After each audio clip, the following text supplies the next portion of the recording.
자, 이제 말씀을 함께 나누도록 하겠습니다. 제목이 아마 여러분들이 좀 낯설 겁니다. 지금은 역사와 인생의 사축이 때, 사축이가 뭔가 아마 이런 생각을 하게 될 겁니다. 이제 말씀을 통해서 한번 살펴보도록 하겠습니다. 우리 인생과 사랑이라는 이 주제는요, 문학과 예술에서 가장 많이 대두되고 또 복음을 통해서 지금까지도 계속해서 항상 빠질 수 없는 메인 주제이기도 합니다. 천상병 시인은 우리 많이 알고 있죠. 그의 시 이 귀천에서 인생을 소풍에 비유를 했습니다.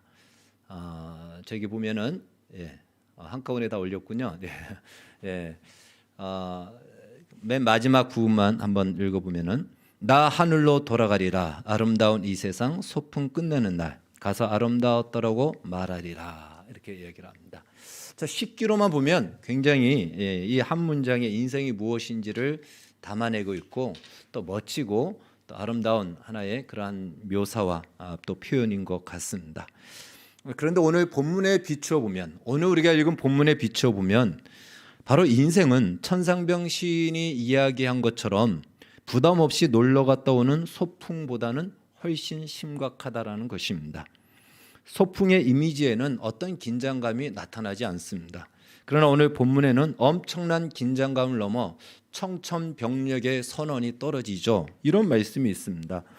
저 원수들을 이리로 끌어다가 내 앞에서 죽이라 라는 심판의 말씀이 떨어집니다. 그래서 어떻게 보면은 소풍보다도 우리의 인생은 대학 입학 시험을 치고 붙느냐 마느냐 그 20대 19, 20살 아이에게는 그것이 인생의 전부같이 여겨지는 그 초조함과 조급한 마음으로 초조하게 기다리는 긴장, 그것이 어쩌면 소풍보다는 정확한 우리의 인생의 비유에 맞다라고 여겨지기도 합니다. 오늘 우리가 읽은 본문은 마태복음 25장에 나오는 달란트 비유와 맥락을 같이 합니다. 어떤 다른 비유라기보다도 같은 맥락을 가지고 있습니다. 차이가 있다면 마태복음에서는 달란트를 재능에 따라서 차등을 두고 나누어 주고요. 오늘 누가복음에서는 문화라는 돈을 나누어 줍니다. 달란트와 문화는 모두 화폐 단위입니다. 이 문화, 오늘 누가복음에 나오는 문화는 100데나리온, 3개월치의 노동자의 월급에 준하는 그 정도의 돈인 것입니다.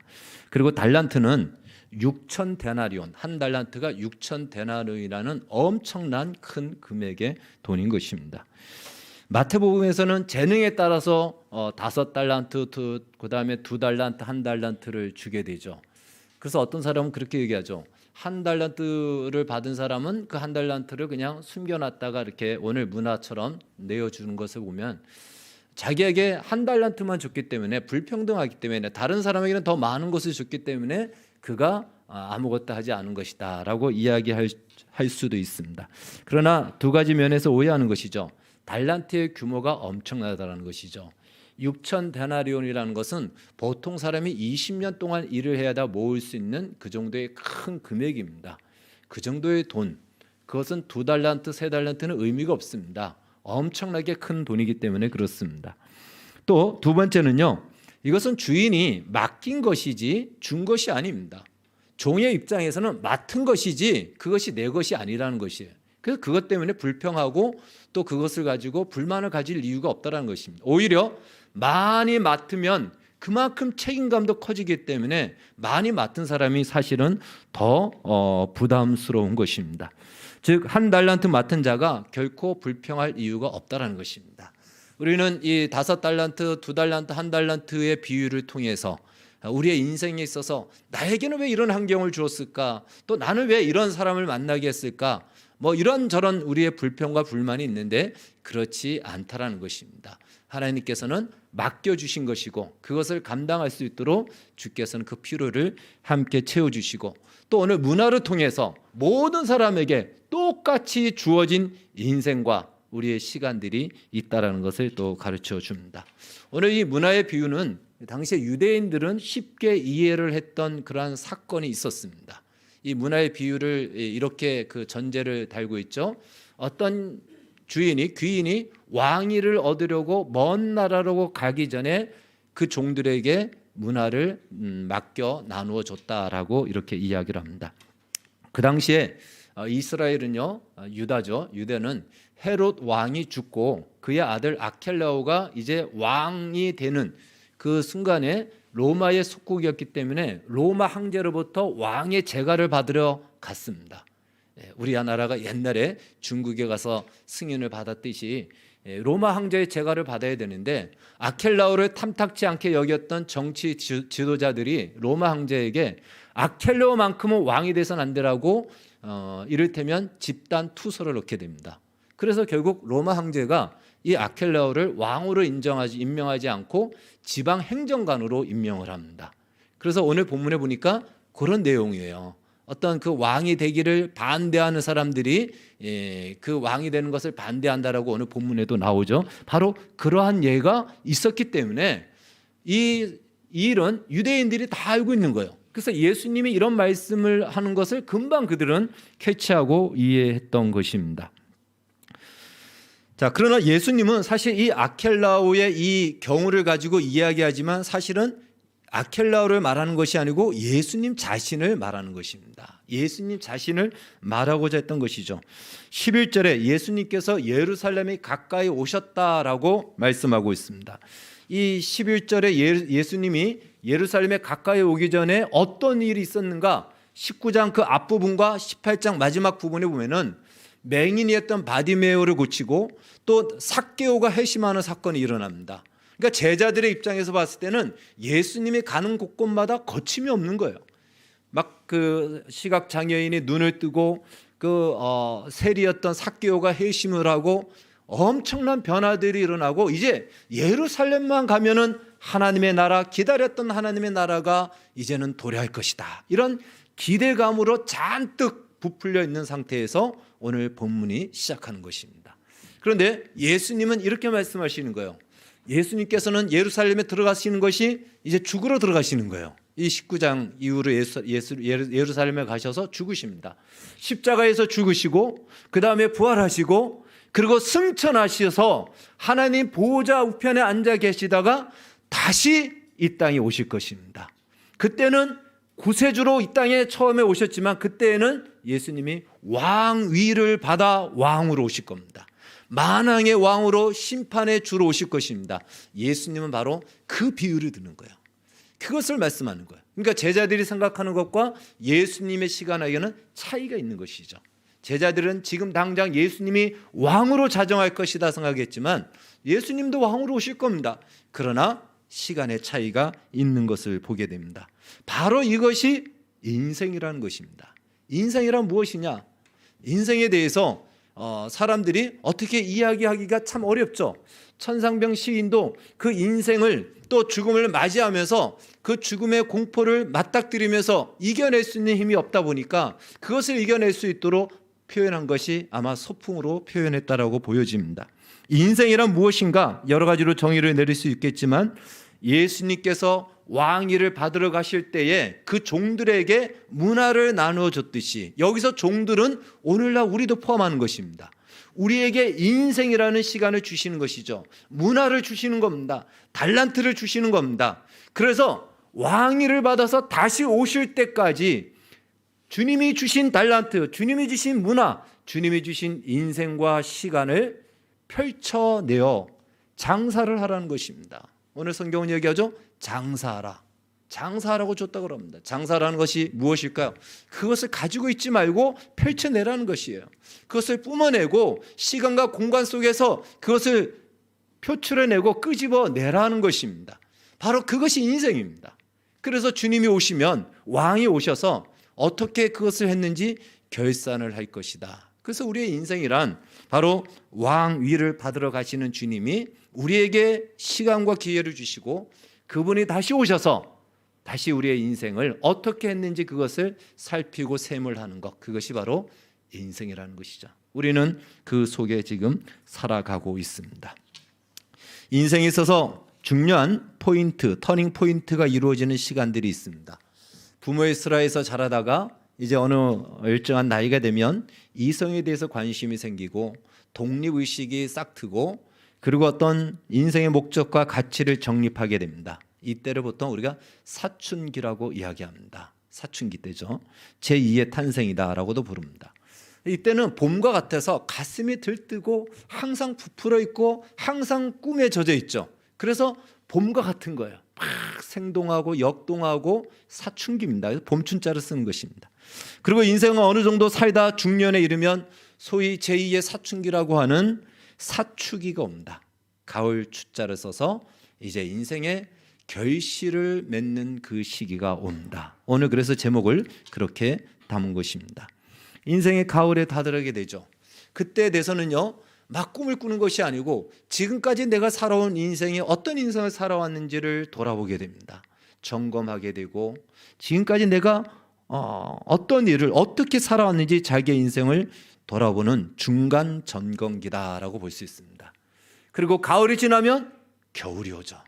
바로 그때는 심판의 때입니다. 그래서 그것을 위해서 점검하는 거예요. 우리의 인생을 어떻게 살았는가? 나 인생 이렇게 그대로 살아야 되는가? 아니면 지금이라도 내가 다르게 방향을 잡아서 살아야 되는가? 여러 가지로 생각하는 때, 바로 그때가 인생의 사축입니다. 한 해를 마무리하면서, 지금 12월이지 않습니까? 한 해를 마무리하면서 또 새해를 준비하면서 우리는 올 한 해를 한 번쯤은 돌아볼 것입니다. 물론 요즘 코로나 때문에 맨날 그날이 마스크 쓰고 다니는 날이기 때문에 돌아볼 것도 없는 것 같이 여겨지지만 어찌됐든 지나온 날을 돌아보고 또 새해에 대해서 기대도 갖고 기도의 제목도 정하고 목표도 정하게 되는 것입니다. 그래서 지금은 또 우리의 한 해를 봤을 때도 인생의 사축이다라고 말할 수가 있는 것입니다. 뿐만 아니라 역사의 시간표를 볼 때에도 2021년이라는 올 한 해는 하나님의 시간표에서도 사축기에 해당되는 시간으로 여겨진다는 것입니다. 오늘 우리가 읽은 본문의 현장은 예수님이 이제 왕위를 받으러 가는 시기죠. 이제 십자가에서 죽으시고 부활하시고 승천하시는 그 즈음이니까 왕위를 받으러 가는 시간이에요. 그렇다면 2000년이 지난 오늘 2021년, 오늘 우리 때는 어느 때인가? 지금 가는 것이 아니고요. 예수님은 이미 가셔서 왕위를 받아서 어쩌면 마을 어귀까지 지금 오셨습니다. 이제 조금 있으면 문을 열고 들어오실 겁니다. 그래서 역사의 시간표를 봤을 때도 지금은 사축이 때입니다. 조금 있으면 이제 심판의 날이, 그분이 오셔서 결산을 할 것이며 누구도 거기서 죄될 사람은 없을 것입니다. 로마서 14장 12절에서는 이러므로 우리 각인이 자기 일을 하나님께 짓고 하리라 라고 말하고 있습니다. 지금이 그 시간입니다. 그래서 하나님의 역사의 시간표에서도 지금 2021년은 여러 가지의 정황으로 봤을 때 역사의 사축이고, 우리 인생에 있어서 또 한 해를 마무리하는 이때도 또한 사축이기 때문에 한 해를 돌아보고 새해를, 주님이 오셔서 결산할 그날을 준비하는 것이 필요하다라는 것입니다. 따라서 현재 주어진 이 시간은 소풍 나온 것처럼 룰루랄라 하면서 보낼 것이 아니고 지금이야말로 사축이 때라는 사실을 기억하고 결산을 준비하는 그러한 지혜가 필요합니다. 그렇다면 주님이 결산할 때 과연 어떤 기준을 가지고 무엇에 초점을 가지고 결산을 하는가, 그것이 중요하겠죠. 얼마만큼 남겼느냐, 주님이 이것을 보실까요? 얼마만큼 남겼는지 한번 남긴 것을 가져와라. 주님의 관점이 바로 그것일까요? 15절에 보면은 어떻게 장사했는지를 알고자 하여라고 합니다. 여기서 어떻게라는 것은 얼마만큼 남겼느냐라는 어떤 그 결과를 보기 위해서가 아니고 태도를 보겠다라는 거예요. 어떻게 장사했는지, 장사라는 것은 우리의 인생을 산 것을 얘기하죠. 어떻게 인생을 살았는지 그것을 보시겠다라는 것입니다. 문화의 비유와 달란트 비유에 이 신비로운 하나의 공통점이 있는데 그것은 무엇이냐면요, 문화든 달란트든 쓰면 무조건 남는다라는 것입니다. 세상에서의 사업은 수완이 탁월하던가 혹은 세상적인 말로 운이 좋아서 그래야 뭔가 좀 남는 장사가 되는데, 하나님이 주신 문화와 달란트는요, 쓰면은 무조건 남습니다. 이거는 그냥 보장입니다. 무조건 남는 거예요. 쓰면 됩니다. 그것이 이 달란트와 문화에 담겨져 있는 또한 비밀이기도 합니다. 저는 여러분 모두가 다 남는 인생, 남는 장사를 하시기를 축복합니다. 쓰면 되는데 쓰지 않고 가만히 있으면 아무것도 남지 않습니다. 그러니까 우리의 인생은, 주님이 주시는 인생은 써야 되는 것입니다. 쓰면 남게 되어 있습니다. 자, 그렇다면 이제 주인이 가장 중요하게 생각하는 것이 무엇인지 한번 보도록 하겠습니다. 종들의 보고를 받은 그 내용을 들은 주인은 두 부류로 나누죠. 한 종의 부류는 첫째 종과 두 번째 종, 착하고 충성된 종이고, 또 세 번째 종은 악한 종으로 분류를 하고 있습니다. 그 차이가 무엇일까요? 남겼고 하나도 남기지 않고 원금 그대로 가지고 있는 이 차이일까요? 표면적으로 봤을 때는 그렇게 보입니다. 그러나 우리가 알듯이 이 주인이 돈을 더 벌기 위해서 종들에게 이 문화를 남겨준 것이 아닙니다. 돈이 없어서 너희들이 돈을 더 많이 벌어놔라, 이윤을 남겨라, 이것을 위해서 맡긴 것이 아니라는 것이에요. 이미 주인은 있을 만큼 돈이 있습니다. 여기서 이 주인은 누구죠? 예수님을 얘기하죠. 예수님이 뭐가 부족하겠습니까? 예수님에게 무슨 돈이 필요하겠습니까?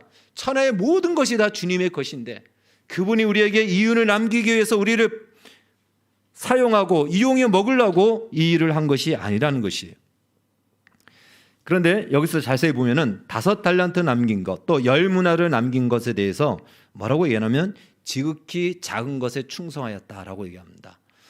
달란트가 아까 엄청나다 그랬죠? 어마어마합니다. 문화도 만만치 않습니다. 그러면 10문화를 남기고 또한 5달란트를 남겼다는 것은 정말 대단한 성과를 올린 것입니다. 그런데 주님은 지극히 작은 것이라는 거예요.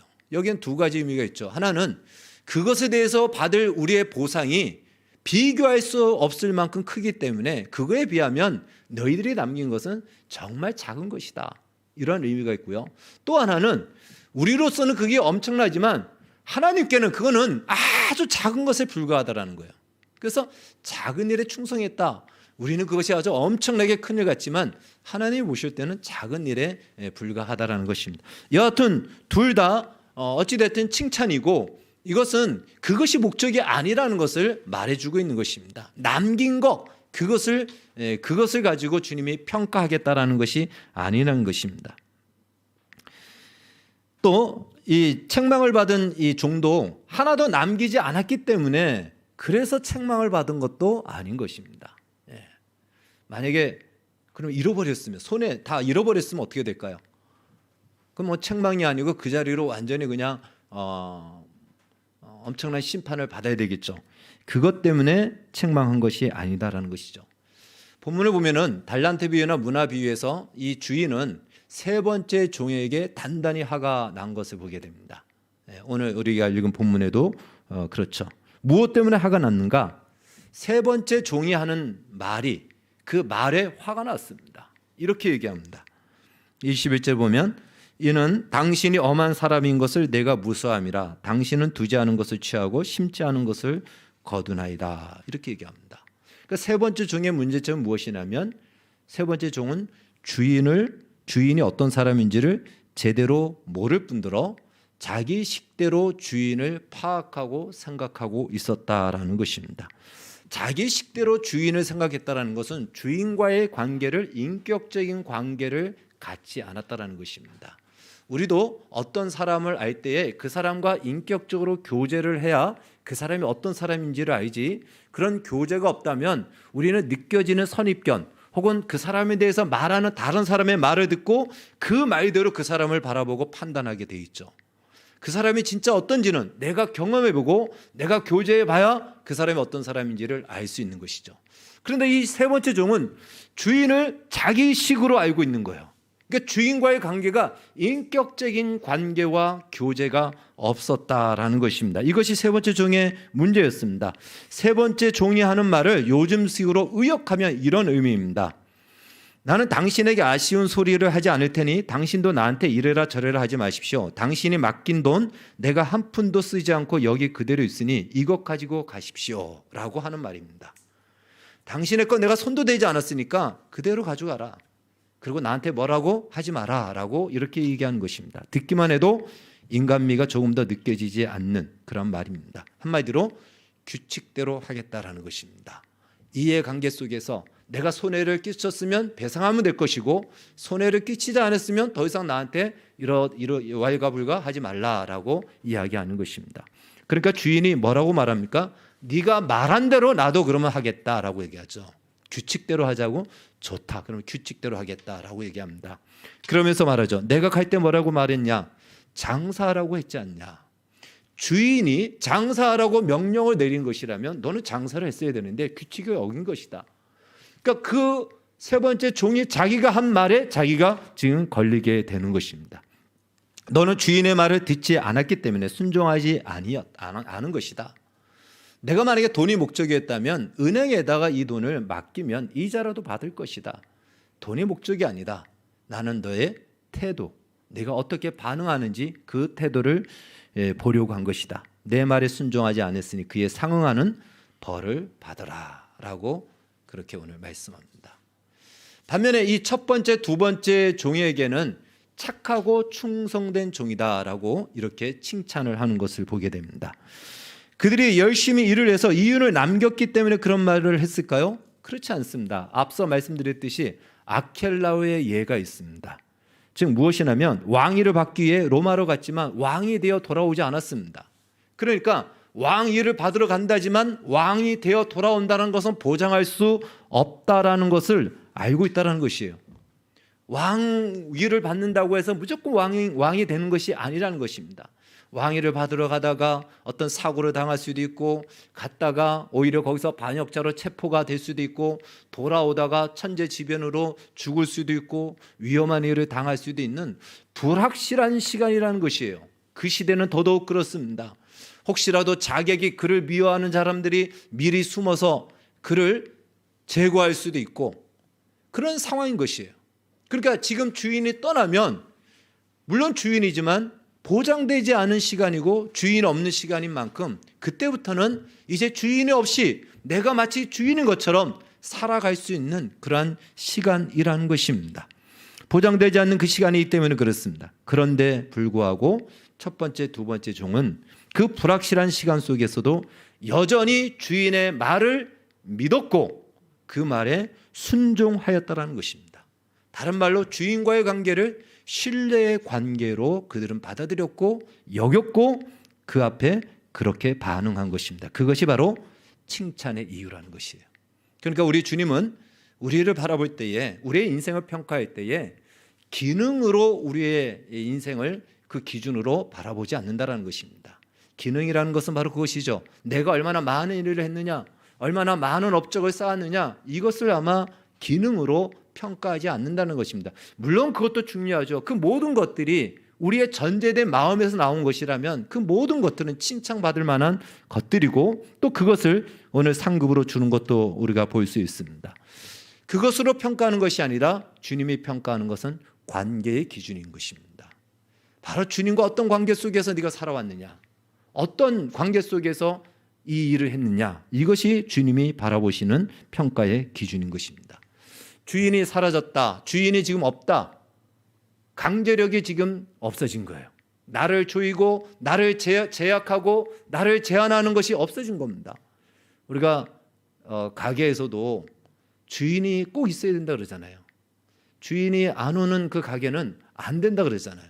분명히 잘 될 것 같은데 불구하고 안 된다고 하지 않습니까? 주인이 없으면 적당히 자기 마음대로 할 수 있는 것이죠. 그런데 이 첫 번째, 두 번째 주인은 주인이 없어도 있든 없든 상관없이 마치 주인이 있는 것처럼 그들은 그들에게 맡겨진 일들을 감당했다라는 것입니다. 상황과 환경이 어떠하든 신뢰를 지키는 것을 우리말로는 신의라고 얘기합니다. 성경은 이것을 충성이라고 말합니다. 충성이에요. 이것이 충성입니다. 지금은 가게에서 껌을 하나 사더라도 전표를 찍고 이것이 다 기록이 되니까 지금은 뭐 그 와중에도 지금도 속일 수 있겠지만 속일 수가 없을 것입니다. 다 점검하면 나오니까. 그러나 옛날에는 현금을 받기 때문에 얼마든지 종업원이 그냥 현금을 인마이 포켓하면 모르는 거예요. 이거 전체로 다 결산하고 전체 재고를 다 파악하지 않는 알 수가 없는 것입니다. 또 청소를 하더라도 주인이 볼 때는 열심히 하지만 주인이 보지 않을 때는 대충 하고 볼 때만 열심히 하는 척 얼마든지 할 수가 있습니다. 그런데 주인이 있든 없든 이런 한 푼 속이지 않고 정직하게 그 일을 감당하고 보든 보지 않든 동일한 모습으로 청소를 하는 종업원이 있다면, 이제 그 주인이 종업원이 그러한다는 것을 안다면 주인이 그 종업원을 향해서 뭐라고 얘기할까요? 저 사람은 믿을 만한 사람이야, 믿을 만해 라는 신뢰를 보이게 되죠. 신뢰의 관계예요. 마찬가지로 종들의 입장에서도 주인이 있든 없든 상관없이 주인의 말에, 주인과의 신뢰의 관계 속에 있기 때문에 주인의 말에 순종하는 것이에요. 그 상황이 어떠하든지, 그것이 불리하든지, 다른 사람이 욕을 하든지, 다른 사람이 왜 그렇게 주인도 없는데 그렇게 열심히 하느냐라고 핀잔을 주더라도 상관없이 자신들에게 맡겨진 일을 그들은 신뢰 속에서 그 일을 감당하는 것이죠. 그것이 바로 충성이라는 것입니다. 성경의 인물은 다 이런 충성된 인물입니다. 노아를 보십시오. 120년 동안 그렇게 홍수 한번 내린 적이 없었기 때문에 사람들은 홍수라는 개념이 없었습니다. 그런데 홍수가 온다고, 홍수가 내린다고, 홍수가 앞으로 쏟아지기 때문에 방주를 만들어야 된다고 방주를 만들어요. 사람들이 얼마나 욕을 하고 얼마나 조롱하고 놀렸겠습니까?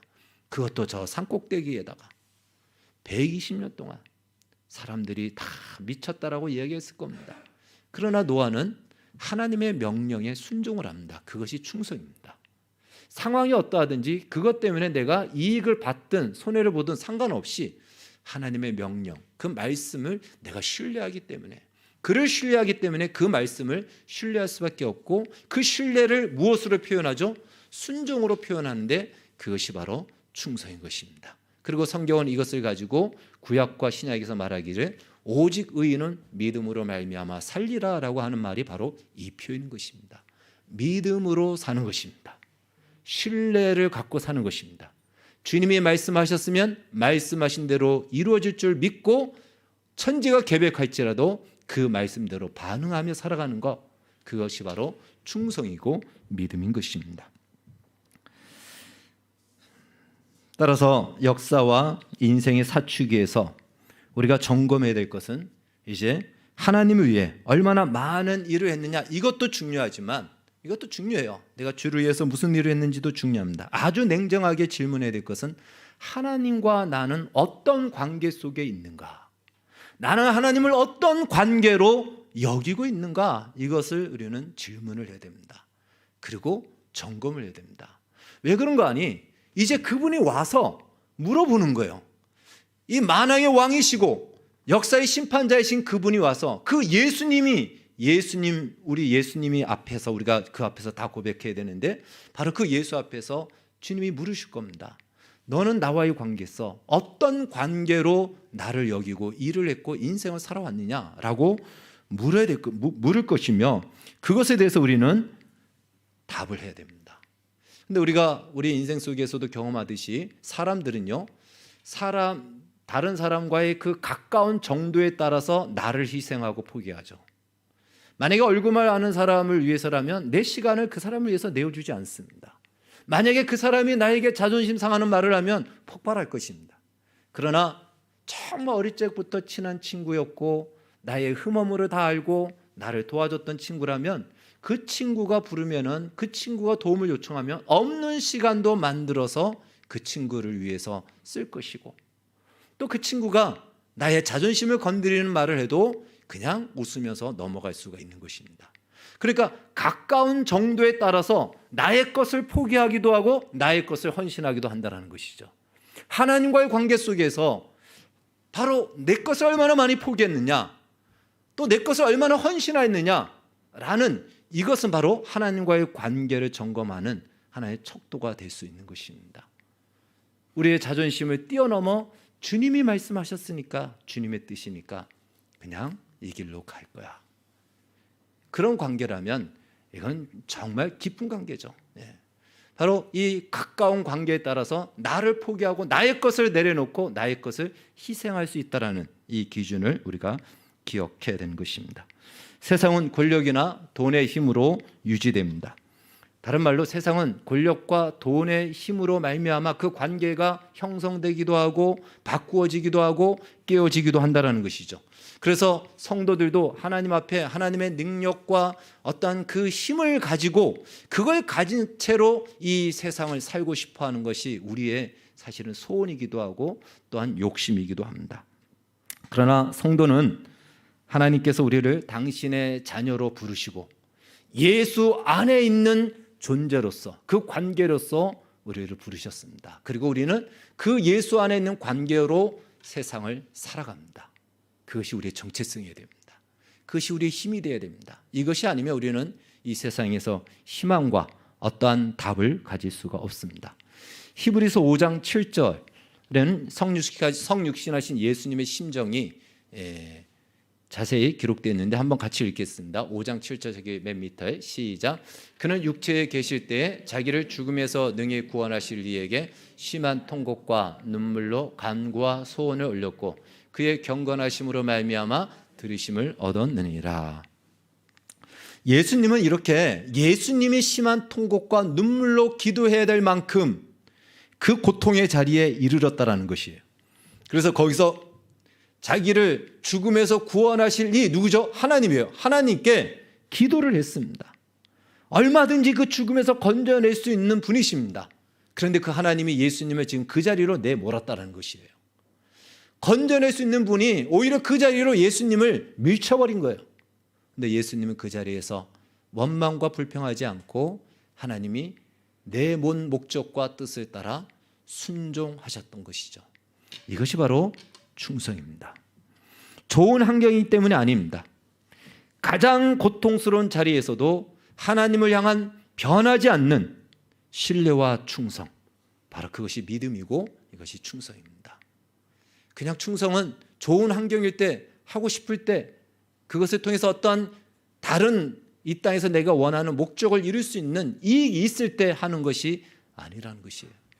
그냥 그분의 약속을 믿고 그 약속을 신뢰하고 살아가는 것입니다. 우리 주님이 보시는 것은 충성입니다. 충성은 이렇게 표현할 수 있습니다. 내가 신뢰하고 있는 마음이 밖으로 표현될 때 그것을 충성이라고 말을 하는 것입니다. 상황과 이익에 따라서 주인을 바꾸지 않는 것입니다. 주님이 다시 오실 때는 분명히 심판의 주로 오십니다. 심판의 왕 앞에서 예수님과의 관계, 예수님을 누구로 생각하고 그 관계를 어디까지 여겼는지, 바로 나의 인생을 어디까지 바쳤는지 우리는 설명을 해야 될 것입니다. 즉 기독교 신앙의 가치를 얼마만큼 지켜냈느냐에 대해서 답을 해야 한다는 것입니다. 많이 남겼든 적게 남겼든, 아니 다 잃어버렸든 상관없습니다. 우리 주님과의 관계 속에서 주를 신뢰하는 관계로 우리가 주를 위해서 살아갔다면, 그리고 그것을 위해서 살려고 잃어버렸다면 주님은 칭찬할 것이고 그 열 문화를 남긴 사람 걸 아마 어쩌면 그 사람에게 줄 수도 있을 것입니다. 중요한 것은 역사와 인생의 사축위에서 곧 오실 주님을 생각하면서 이제 내 인생을 움직이는 동력들, 내가 살아가는 삶의 목적들, 내가 추구하는 어떤 삶의 가치가 무엇인지를 점검하고 돌아봐야 된다는 것입니다. 그래서 정말 내가 기뻐하고 감사해야 될 것들이 무엇인지를 이제 하나씩 하나씩 헤아리면서, 그것이 만약에 주님과의 관계 속에서 그 관계를 진전시키는 힘을 발휘하지 않는다면 그런 것들은 우리가 이제는 배제해야 될 것입니다. 우리는 끊임없이 세상의 코를 납작하게 만들 수 있는 강력한 능력과 복을 구하죠. 그리고 그것이 없는 것에 대해서 우리는 불평과 원망으로, 그리고 더 이상 믿음의 발걸음을 내딛지 않으려고 합니다. 그러나 하나님은 이미 하나님이 주실 수 있는 모든 것보다 제일 큰 것으로 이미 우리에게 주셨죠. 우리가 죄인 되었을 때에 그분은 그의 아들을 우리에게 내어주셨습니다. 우리는 우리의 힘, 우리의 정체성이 있다면 바로 그것이에요. 그 은혜와 사랑을 받은 자로 그것이 우리의 힘이고 그것으로 우리는 이 세상을 살아가야 되는 것입니다. 만약에 그렇지 않다면 우리는 예수를 전혀 모르는, 즉 주인을 전혀 모르는 세 번째 종과 같은 인생을 사는 것입니다. 첫 번째, 두 번째 종은요, 주인이 돌아왔을 때 얼마나 기뻐했겠습니까? 그분이 말씀하신 대로 진짜 왕이 되어 돌아오셨습니다. 정말 기대하고 기다렸겠죠. 주인이 없는 동안 그들이 5문화를 남기고 10문화를 남기기 위해서 얼마나 많은 수고를 하였고 얼마나 많은 핀잔을 들었고 얼마나 많은 조롱을 받았습니까? 그 모든 핀잔과 조롱과 한숨과 눈물이 그 문화 속에 담긴 것이에요. 그 문화는 그냥 그 정도의, 그냥 한 문화가 100다나리온이라는 그 정도의 가치가 아닌, 거기에는 인생이 담겨져 있는, 신앙의 고백이 담겨져 있는, 말로 또한 어떤 세상의 가치로 평가할 수 없는 보석과도 같은 것들이죠. 그것입니다. 그 문화가 있어야 된다는 것이에요. 남겨져 있는 돈의 문화가 아니고 주 앞에 내 보일 수 있는, 주님 때문에, 주님과의 관계 속에서 주님 때문에 나의 자존심을 내려놓고 나의 물질도 주님 앞에 기꺼이 드리고 기꺼이 나의 것을 내려놓을 수 있는 이 포기와 헌신과 이러한 것들이 남겨져 있어야 된다는 것입니다. 올 한 해 우리에게 주어진 인생을 살아오시냐고 이 코로나 와중에 정말 고생들 많으셨습니다. 이제 내년 한 해를 우리가 또 준비하며 살아가야 될 것입니다. 우리에게는 각자에게 주어진 인생의 영역들이 있죠. 가정과 직장에서의 영역이 있고 또 교회에서의 영역들이 있습니다. 누가 감시를 하면 우리는 아무래도 조금 더 신경 쓰고 잘할 것입니다. 그러나 죽게 대하듯 어느 곳에 있든지 감시를 하든 누가 알아두든 알아주지 않든 주님께서 나에게 맡겨주신 직분, 나에게 맡겨주신 지위, 맡겨주신 자리, 거기서 우리 주님과의 관계 속에서 충성하십시오. 신뢰를 가지고 끝까지 완주하시면 그 속에 남겨져 있는 것들은 주님이 오실 때 다 보석으로 빛날 것입니다. 겉으로 나타나 보이는 업적도 있어야 되겠지만 정말 우리에게 있어야 될 것은 하나님의 자녀로서 살아가는 간절함과 그 기쁨과 믿음을 지키는 것입니다. 특히 어쩌면 이제 우리는 우리의 신앙을 지키기 위해서 지금도 경험하고 있듯이 우리의 기본적인 권리를 어쩌면 포기해야 될 수도 있습니다. 지금 우리가 그걸 경험하고 있죠. 경험하고 있습니다. 앞으로는 이것이 더 노골적으로 될 수도 있다는 것입니다. 그때 우리는 선택해야 됩니다. 내가 주님과의 주님과의 관계를 위해서 내가 누릴 수 있는 많은 것들을 다 포기할지라도 내가 주님과의 관계를 지키고 유지해 나가겠다. 그것이 바로 문화를 남기는 것입니다. 바로 그것이 주님이 찾으시고 칭찬하시는 그 내용이 될 것입니다. 열악한 상황이 오히려 우리의 믿음을, 우리의 충성을 증거할 수 있는 기회입니다.